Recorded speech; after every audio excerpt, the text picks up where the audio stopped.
23. mart. Neznanje garantuje bezbožnost. Njegova nam je božanska sila podarila sve što je potrebno za život i pobožnost spoznajom onoga koji nas pozva na slavu i krepost. 2. Petrova 1.3, Varaždinska Biblija.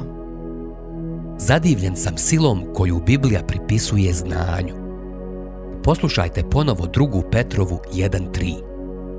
Božja božanska sila nam je podarila sve što je potrebno za život i pobožnost spoznajom onoga koji nas pozva na slavu i krepost.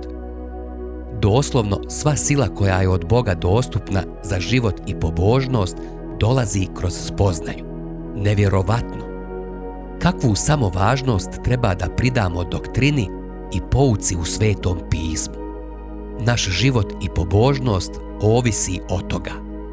Znanje nam ne garantuje pobožnost, ne garantuje. Ali se čini da neznanje garantuje bezbožnost. Jer Petar kaže, božanska sila koja vodi u pobožnost je dana kroz spoznaju Boga. Evo 3 implikacije, jedno upozorenje i jedno ohrabrenje. Pod 1.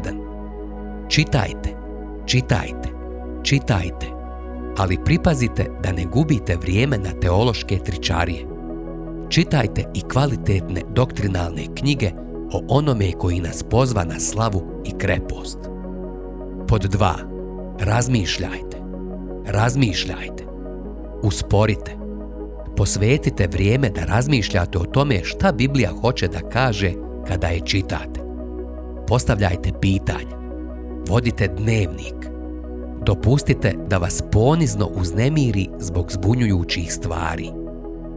Najdublji uvidi potiču iz nastojanja da se vidi zajednički korijen dvije naizgled oprečne grane na stablu istine. Pod 3. Diskutujte, diskutujte. Budite dio male grupe kojoj je strastveno stalo do istine. Ne dio grupe koja samo voli da priča i iznosi probleme, već grupe koja vjeruje da postoje biblijski odgovori na biblijske probleme i da ih je moguće pronaći. Upozorenje. Moj narod gine, nema znanja. Hošea 4.6.